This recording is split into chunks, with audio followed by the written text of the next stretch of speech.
Salam saudara, renungan singkat hari ini berjudul Semangat Membawa Hidup Bergembira.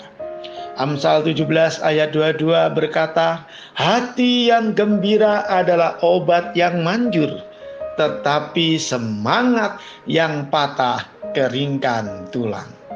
Semangat yang patah lebih mengarah pada hidup yang tidak berpengharapan, atau lebih mengarah tidak ada segala sesuatu yang menyenangkan, semua mengecewakan, semua membosankan, dan hal ini mengarah kepada seorang yang berputus asa yang sangat kronis dan membahayakan.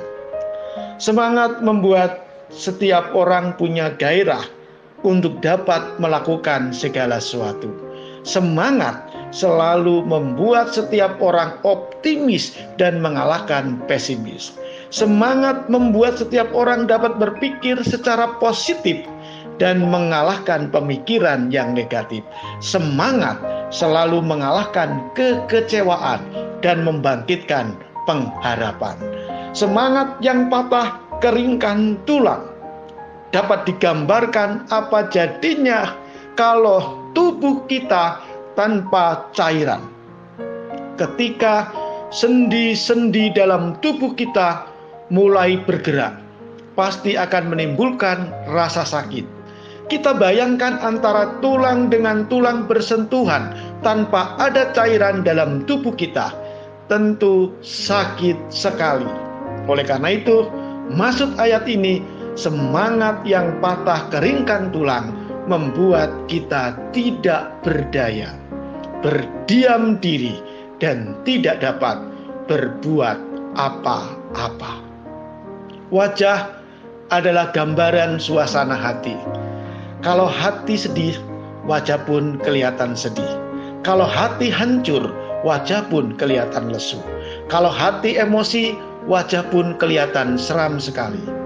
Kesedihan, kekecewaan yang tidak segera terobati akan menambah kepedihan yang semakin dalam di dalam hidup ini. Gimana kita tidak putus asa? Mungkin kita bilang begitu. Gimana tidak kecewa, tidak terluka? Mong hidupku rasanya enggak pernah bahagia, tetapi selalu menderita. Apa yang kuusahakan tidak menghasilkan apa-apa. Padahal sudah berdoa, sudah puasa, sudah rajin ke gereja, tetapi tetap saja apa yang saya lakukan sia-sia. Bagaimana mungkin tiap hari bisa tertawa, bisa tersenyum dengan tetangga?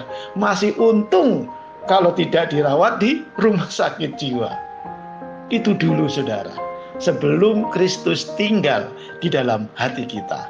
Namun setelah Yesus tinggal di dalam hati kita, ketika kita sudah percaya sepenuhnya, karena semua kebahagiaan tidak kita ukur dari keberhasilan secara dunia. Kalau dompetku terisi, dulu wajahku berseri-seri. Kalau dompetku sudah tidak terisi lagi, wajahku jadi ngeri. Bahkan kayak orang yang lagi sakit gigi. Tetapi saudara, itu dulu. Namun setelah kita percaya Yesus, semua itu menjadi indah dan bahagia. Bukan karena kita kaya, ya bahkan seperti Hotman Paris Hutapea yang punya apa saja, tetapi karena kita punya Tuhan yang punya kuasa, yang selalu mengubah derita menjadi sukacita, yang selalu menjawab doa kita dengan tepat guna, yang tidak pernah meninggalkan kita sendiri saja, tetapi selalu menemani kita kapanpun saja. Bahkan akhirnya kita tinggal bersamanya di surga. Ini adalah kebahagiaan yang tidak pernah berhenti selamanya.